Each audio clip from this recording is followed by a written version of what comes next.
Ngapain sahabat duduk itu di situ? Selesai salam duduk gitu. Kalau gitu, mungkin nggak duduknya gini. Ngapain sahabat duduk itu? Reka-reka lagi lah, kita reka-reka. Karena yang mengatakan selesai salam tidak perlu wirid, tidak perlu zikir berjamaah, itu pun bukan dalil, reka-rekanya itu. Reka-rekanya itu. Karena ada ustaz berkata, selesai solat berjamaah tak perlu lagi wirid-wirid gini, tak ada dalil. Itu reka-reka. Reka-reka itu. Maka kalau reka-reka, kita pun reka-reka. Maka saya kalau ngaji-ngaji gini, pertama ilmu, yang kedua otak. Karena ada orang berilmu tak berotak, ada orang berotak tak berilmu.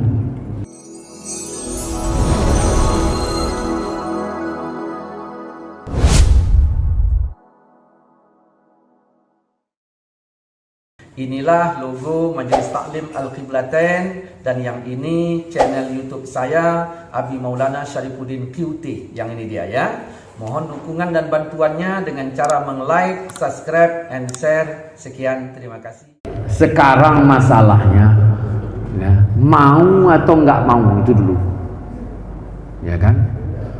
Mau atau nggak mau, butuh atau tak butuh, ya. Rasa hamba atau tidak rasa hamba. Di sini yang perlu kita tanya. Yang wafi ampusikum afala tubsirun, di dalam dirimu banyak tanda-tanda, kenapa tidak kau perhatikan? Maka di antaranya perlu kita perhatikan, kita ini mau atau enggak mau, butuh atau enggak butuh, hamba atau tidak hamba. Ininya masalahnya. Udah, kita bilang begini ya. Di zaman Nabi dulu, di zaman Nabi itu setelah selesai sholat, sahabat itu duduk di tempat duduk semayangnya, atau mundur nyari tempat duduk lain, atau bagaimana, kan gitu. Karena kembalikan kepada contoh awal dulu. Maka kalau ini pertanyaan diajukan kepada saya katakan yang paling pertama, saya tak tahu bagaimana di zaman Nabi kelakuan sahabat selesai sholat. Saya tak tahu. Kalau ustaz tak tahu, bagaimana kita menyimpulkannya? Kan begitu. Bagaimana menyimpulkannya? Ya ngapain disimpul kalau nggak tahu? Apa yang disimpul? Orang kita nggak tahu. Kalau demikian, ada nggak peninggalan Nabi untuk kita bisa menyimpulkan? Ada. Ada. Apa itu peninggalan Nabi? Hadisnya. Kata Nabi, malaikat di langit berdoa untuk orang yang menetap di tempat duduk semayangnya. Karena dalam bahasa, dalam ibarat hadis itu, allazi shalla fihi. Nah, yang dia sholat padanya, dia duduk di tempat sholatnya. Bapak misalnya selesai sholat, bapak sholat di mana? Di sini. Selesai sholat, bapak duduk di situ. Malaikat di langit berdoa. Doanya 3. Allahumma arhamhu, ya Allah sayangi dia. Allahumma ghfir lahu, ya Allah ampunkan dia. Dia siapa itu? Dia jamaah apa dia yang tetap duduk? Dia yang tetap duduk. Ya Allah terimalah tobatnya. Kalaupun dia bertobat, tobatnya terima. Itu informasi dari Nabi. Malah bahwa malaikat berdoa untuk orang yang tetap di tempat duduk semayangnya. Doa malaikat 3. Ampunkan dia, sayangi dia, terima tobatnya. Udah. Apa kelebihan doa kita dengan doa malaikat?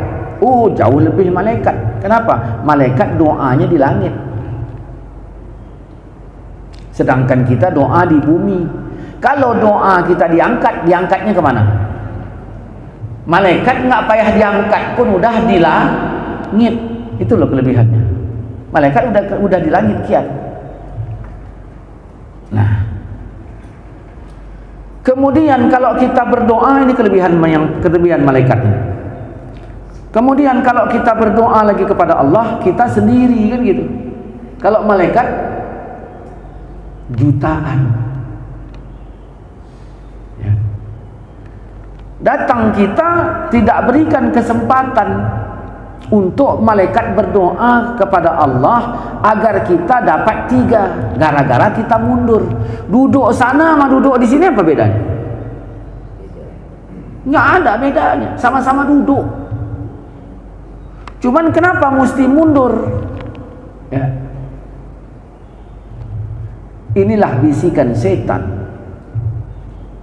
supaya kita tidak mendapat 3 fadilah ini. Sejauh ini keterangan saya belum menjawab bagaimana kelakuan para sahabat di zaman Nabi, kan gitu. Baru kita mereka-reka, ya kan? Boleh nggak kita mereka-reka? Ya. Bolehlah mereka-reka.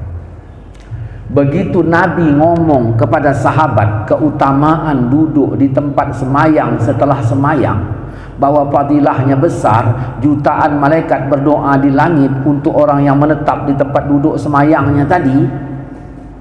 Andaikan sahabat tidak mau mengamalkan hadis itu, andaikan ya. Misalnya Nabi bilang sama bapak, Nabi bilang, wah, gitulah istilahnya. Ini istilahnya aja. Wah, kalau wak duduk di situ, malaikat di langit berdoa untuk wak. Terus wak ni tadi pergi aja, nggak open.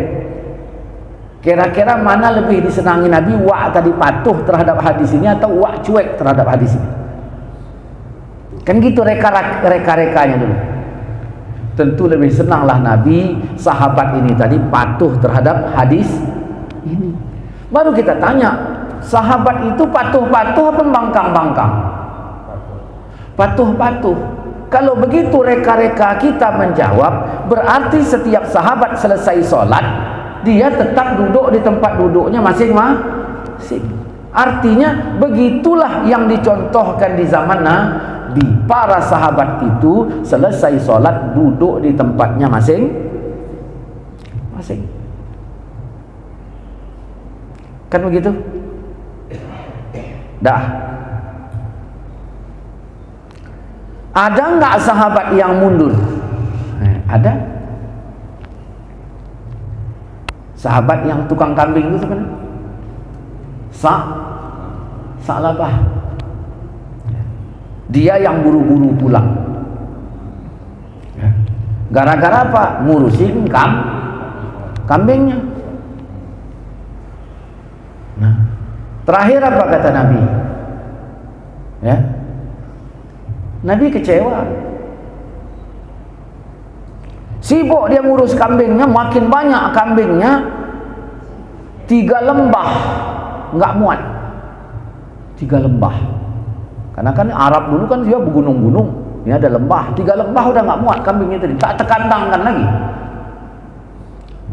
Oleh karena itu dia mengembala agak jauh, terakhir tak nampak lagi. Diutus oleh Nabi Muhammad, ya, diutus minta zakatnya. Nah, tak mau dia ngasihnya. Akhirnya turunlah ayat menjelaskan celakanya Sa'labah. Barulah datang Sa'labah ini tadi. Nabi nggak mau terima lagi karena Allah udah bilang celaka. Tak mau nerima. Meninggal Nabi, dibayarnya zakatnya kepada Abu Bakar. Abu Bakar tak terima. Aku tak mau nerima karena Nabi nggak nerima. Di masa Umar, bawanya zakatnya kepada Umar. Apa kata Umar? Aku tak mau nerima karena Abu Bakar pun nggak nerima. Ini hebatnya sahabat. Sama dia. Beda sama kita, kau nggak nerima, aku mau. Ini hebatnya sahabat. Nah. Kemudian masa Utsman bin Affan bawanya lagi zakat tadi. Tak nerima juga, aku tak mau nerima karena Umar tak nerima dan meninggallah dia di masa Utsman bin Affan. Nah. Bagaimana Sa'labah? Dia membuat kebiasaan setelah salam pulang. Nah, bid'ah itu. Bid'ah yang pertama, dia membuat bid'ah baru, selesai salam pulang. Sahabat yang lain duduk. Dah, ini dari hadis tadi. Yang kedua, kita mereka-reka lagi dari hadis yang lain. Kita reka-reka lagi dari hadis yang lain. Kami kalau sholat berjamaah, kata sahabat, tempat yang paling kami suka saf depan. Berarti inilah ini saf depan. Yang sebelah kanan. Nah, berarti kanan imam. Saf depan sebelah kanan. Kenapa? Karena Rasulullah selesai salam menghadapkan wajahnya kepada kami. Kami yang mana itu? Kami yang kanan. Nah, berarti imam selesai salam jangan ngadap ke makmum gini. Karena kata kami di situ kami kanan. Kan gitu. Kalau kita urut hadisnya itu ke kanan. Dah. Untuk apa sahabat berebut-rebut memilih saf depan sebelah kanan? Ya, karena Rasul menghadapkan wajahnya kepada kami. Saya ulangi lagi. Untuk apa sahabat berebut-rebut memilih saf depan sebelah kanan? Kalau memang selesai salam mereka pulang, kan gitu. Hadis ini menunjukkan bahwa setiap sahabat tetap duduk di tempat duduknya. Artinya ini perkara contoh. Dah. Hadis ini bukan dalam satu riwayat, banyak. Selesai sampai di sini. Berarti sahabat selesai salam tadi duduk di mana? Duduk di tempat duduknya. Udah. Ngapain sahabat duduk itu di situ? Selesai salam duduk gitu. Kalau gitu, mungkin nggak duduknya gini. Ngapain sahabat duduk itu? Reka-reka lagi lah, kita reka-reka. Karena yang mengatakan selesai salam tidak perlu wirid, tidak perlu zikir berjamaah, itu pun bukan dalil, reka-rekanya itu. Reka-rekanya itu. Karena ada ustaz berkata, selesai sholat berjamaah, tak perlu lagi wirid-wirid gini, tak ada dalil. Itu reka-reka. Reka-reka itu. Maka kalau reka-reka, kita pun reka-reka. Kira-kira ngapain sahabat tadi duduk di situ? Tentu mencontoh Nabi. Dah. Mencontoh Nabi. Baru kita tanya, memangnya Nabi ngapain? Ngapain Nabi? Ya. Abdullah bin Zubair meriwayatkan Rasul selesai sholat, zikirnya suaranya tinggi. Hadis riwayat Imam Muslim, suaranya tinggi. Udah, kita reka aja dulu, kita reka. Ya. Misalnya Rasul tadi selesai salam dia baca Allahumma antas salam wa minkas salam. Suara Nabi tinggi. Sahabat tadi pencontoh Nabi apa bukan? Waktu Nabi baca Allahumma antas salam, sahabat yang nyontoh Nabi, mungkin nggak sahabat baca Yasin wal Qur'anil Hakim? Nabi bilang Allahumma antas salam la ilaha illallah wahdahu la syarikalah alif lam mim gitu. Mungkin nggak? Otak gitu mikirnya gitu? Tidak. Tentu karena sahabat pencontoh Nabi membaca apa yang dibaca oleh Nabi. Kira-kira terjadi zikir berjamaah apa zikir masing-masing? Orang bertanya, Ustadz, kalaupun zikir berjamaah kan nggak dipandu oleh satu imam, itu reka-reka dia kan gitu, dia pun non dalil itu. Baru kita jawab, atas dasar apa sahabat tadi baca la ilaha illallah wahdahu la syarikalah? Kalau bukan Nabi yang pertama baca, apa enggak itu menjadi dalil? Udah. Baru kita tanya fadilah menetap di masjid. Mana yang lebih besar pahalanya, yang lama duduk atau yang bentar duduk? Karena masjid tempat i'tikaf kan gitu. Misalnya ada orang berkata aku sunnah, kaji kami kaji sunnah, terus selesai itu langsung pulang. Secara sunnah, mana yang besar pahalanya? Duduk lama di sini atau cepat pulangnya secara sunnah? Kan gitu. Nah, maka saya kalau ngaji-ngaji gini, pertama ilmu, yang kedua otak. Karena ada orang berilmu tak berotak, ada orang berotak tak berilmu. Jelas ya? Nah, baru kita lihat dalam riwayat Imam Bukhari nomor hadis 3300 3336. Kalau nggak salah saya begitu. Riwayat Imam Bukhari. Nah, pernah pada satu ketika malamnya turun hujan. Sahabat tak banyak yang datang berjamaah. Malamnya turun hujan. Subuh itu sahabat banyak yang tak datang jamaah. Nah, jangan ini nanti dijadikan dalil. Oh berarti jangan gitu. Dah. Selesai sholat berjamaah subuh itu, nah, mereka semua menyalami Nabi. Nyalami Nabi 3360. Salah tadi. Ya, ini saya ralat. Nomor hadis 3360. Mereka menyalami Nabi. Selesai sholat. Jadi kalau ada orang berkata tak disunahkan salam-salaman setelah sholat, jadi hadis ini mau kita buang kemana? Begitu. Artinya apa? Begitu kita tunjukkan ada hadis mereka salam-salaman setelah sholat bersama Nabi, ini menunjukkan mereka nggak pulang kan gitu.